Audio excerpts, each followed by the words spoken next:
Docteur, c'est grave. La vie est devenue excessivement chère. Le savon coûte plus cher. Le riz coûte plus cher. L'huile coûte plus cher. La tomate coûte plus cher. Même le piment coûte plus cher, docteur. Qu'est-ce que nous allons devenir? Bienvenue dans cette nouvelle vidéo où je vais vous parler de l'inflation pour les nuls. C'est quoi l'inflation? L'inflation provient du mot latin inflare qui signifie enfler, qui signifie gonfler. Donc quand on parle d'inflation, ça veut dire qu'il y a quelque chose qui est en train d'enfler. Il y a quelque chose qui est en train de gonfler. Plus simplement, l'inflation, c'est une augmentation généralisée et durable des prix des biens et des services. Lorsqu'on parle d'inflation, ça veut dire qu'il y a une augmentation du prix des biens et des services qui en réalité découle de la perte de la valeur de la monnaie. Lorsqu'on a une perte de la valeur de la monnaie, ça va entraîner directement une augmentation généralisée ou plutôt une hausse généralisée des prix des biens et des services. Vous pouvez le remarquer dans nos marchés. Lorsque vous allez dans un marché, vous allez vous rendre compte que le prix de la tomate a augmenté, le prix de l'huile a augmenté. Vous allez vous rendre compte que pour certains produits, on vous dit que vous ne pouvez acheter que certaines quantités. Et vous vous rendez surtout compte que ça touche toutes les catégories de produits et de services, ou plutôt toutes les catégories de biens et de services. C'est cela qu'on appelle l'inflation.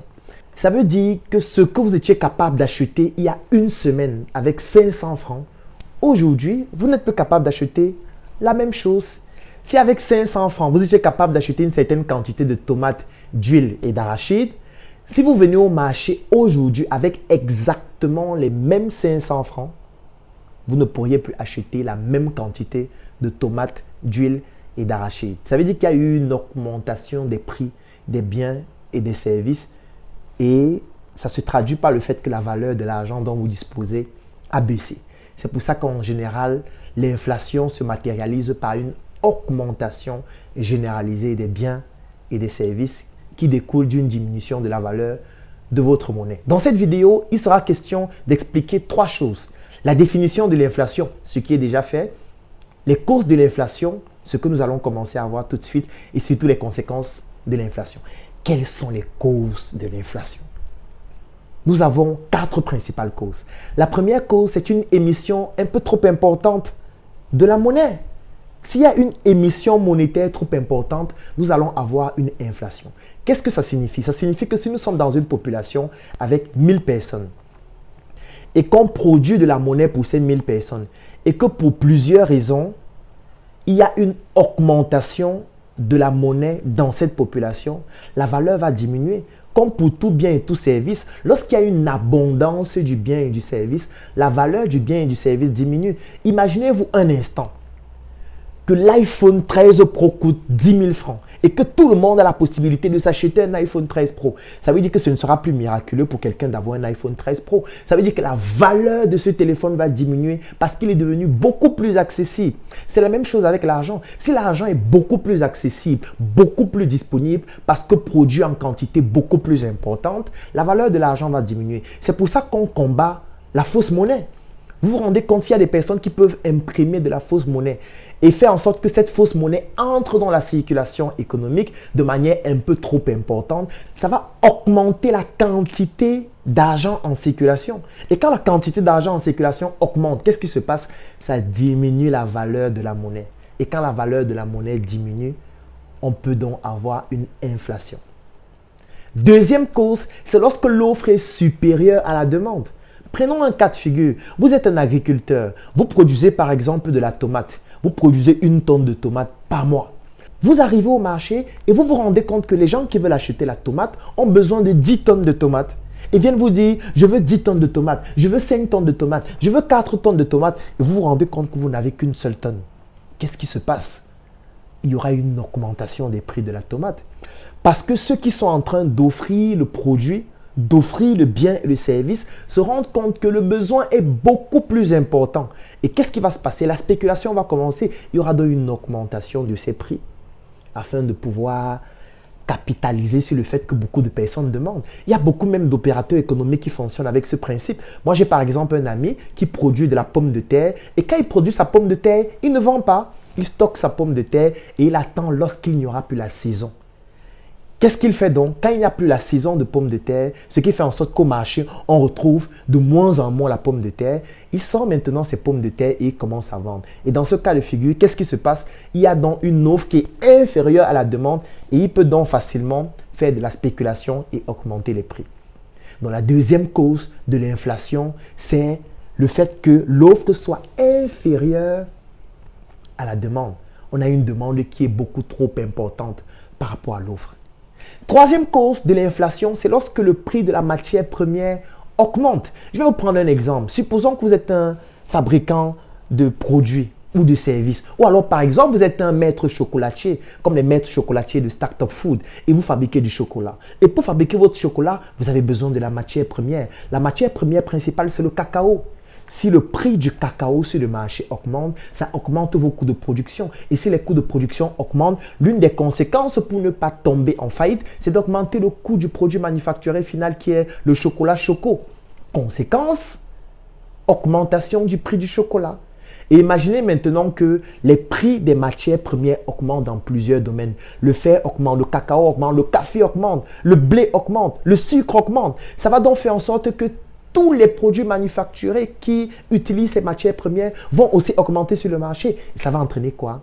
Une inflation. Donc la troisième cause de l'inflation, c'est l'augmentation du prix de la matière première. Quatrième cause de l'inflation, qui parfois est une cause que beaucoup de personnes ne connaissent pas, c'est l'augmentation des salaires. Imaginez-vous dans une entreprise, il y a 5 personnes qui travaillent. Ces 5 personnes produisent par exemple du thé que nous allons commercialiser. Ces 5 personnes ont un volume salarial ou alors une masse salariale de 500 000 francs par mois. Imaginez qu'un jour, le syndicat des salariés décide de manifester pour dire on doit augmenter nos salaires. Descend dans la rue, manifeste pendant un mois, paralyse dans la production pendant un mois et directement le patron dit j'ai écouté vos doléances, je vais augmenter vos salaires de 100%. Ça veut dire qu'on va passer de 500 000 à 1 million de salaires. Désormais, le mois qui suit, le patron commence à payer 1 million de salaires en notant qu'il a déjà perdu un mois de production. Maintenant, il augmente encore 1 million de salaires. La conséquence, c'est quoi? C'est que dans la structure des coûts du thé qu'il va commercialiser, il y aura donc une augmentation au niveau de la masse salariale. Et quand la masse salariale augmente, comment pensez-vous que ce patron en question va faire pour permettre à son entreprise de continuer d'être rentable? Une seule chose qu'il va faire, c'est d'augmenter le prix du produit. Parce qu'au final, on va se retrouver avec un produit dont le prix a augmenté et il va justifier en disant maintenant les salaires sont plus élevés, maintenant c'est beaucoup plus difficile, les salariés ont grévé pendant un mois, on a perdu notre production pendant un mois et il faut capitaliser dessus. Conséquence, on augmente les prix. Il y a beaucoup d'autres choses qui peuvent entraîner l'inflation. Par exemple, si on augmente le prix des impôts, ou par exemple, il y a de nouveaux impôts concrets dans plusieurs secteurs d'activité. Directement, les patrons vont se dire, d'accord, moi je ne vais pas supporter ces impôts seul. C'est le consommateur qui va payer. Si on augmente le prix de la douane, c'est le consommateur qui va payer. Si on augmente le prix du transport, c'est le consommateur qui va payer. Donc, il y a beaucoup d'éléments qui entrent dans la structure des coûts des biens et des services qui, en cas d'augmentation, peuvent entraîner une augmentation des produits et des services qui découlent de ces différents autres produits-là et qui globalement vont entraîner une augmentation généralisée des biens et des services, ce qui va entraîner une diminution aussi de la valeur de la monnaie. Donc maintenant, vous avez les principales causes de l'inflation. Et maintenant, quelles sont les conséquences de l'inflation? Alors, les conséquences de l'inflation ne sont pas toujours celles que vous croyez. Parce que bien évidemment, il y a une baisse du pouvoir d'achat. Vous qui touchez 50 000 par mois, vous vous rendez compte que le loyer a augmenté, l'eau a augmenté, la lumière a augmenté, le pain a augmenté, la sardine a augmenté, la tomate a augmenté. Oui, ça baisse votre niveau de vie. Vous ne pourriez plus acheter un certain nombre de choses. Mais ce que vous devez savoir, c'est qu'il y a d'autres personnes qui bénéficient de l'inflation. Je vais vous prendre un exemple. Puisque je vous ai fait comprendre que l'inflation, c'est lorsqu'il y a une diminution de la valeur de la monnaie, il y a une augmentation généralisée des prix. Ça veut dire qu'il y a des personnes qui bénéficient de l'inflation. Imaginez-vous quelqu'un qui était trop endetté. Quelqu'un qui avait par exemple des dettes d'1 milliard de francs. Il y a une inflation de 10%. Ça veut dire que la valeur de la monnaie a diminué de 10%. Qu'est-ce qui va se passer avec sa dette? En réalité, sa dette va diminuer. Oui, parce qu'en fait, la valeur de l'argent qu'il doit rembourser est en train de diminuer. Maintenant, posez-vous la question, quelles sont les personnes les plus endettées? Vous allez vous rendre compte que les personnes les plus endettées sont en train de gagner plus d'argent lorsqu'il y a plus d'inflation. Je n'ai pas envie d'entrer dans trop de détails, mais le but de cette vidéo, c'est de vous pousser à la réflexion. Quelles sont les personnes qui bénéficient de l'inflation? Au-delà du consommateur qui est en train de perdre parce que sa valeur a diminué, parce que son pouvoir d'achat a diminué. Au-delà du commerçant qui parfois joue sur l'inflation pour faire de la spéculation et augmenter les prix de manière inappropriée et gagner beaucoup d'argent. Au-delà de cela, quelles sont les personnes qui gagnent le plus de l'inflation?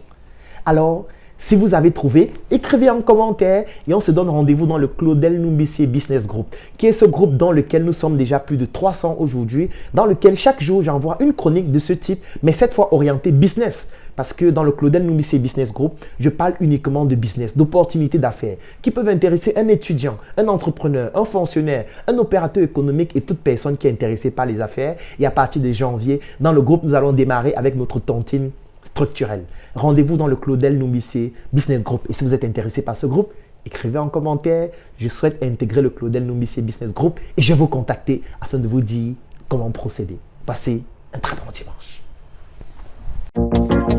J'ai vendu mon lit, mon frère. J'ai arrêté de dormir, ma soeur. Et depuis ce jour, je me pose des questions. Je remets tout en question. Je suis né en Afrique de père et mère nucléaire. Eux aussi, ils sont nés de leur père et mère nucléaire. Dans mes veines coule le sang.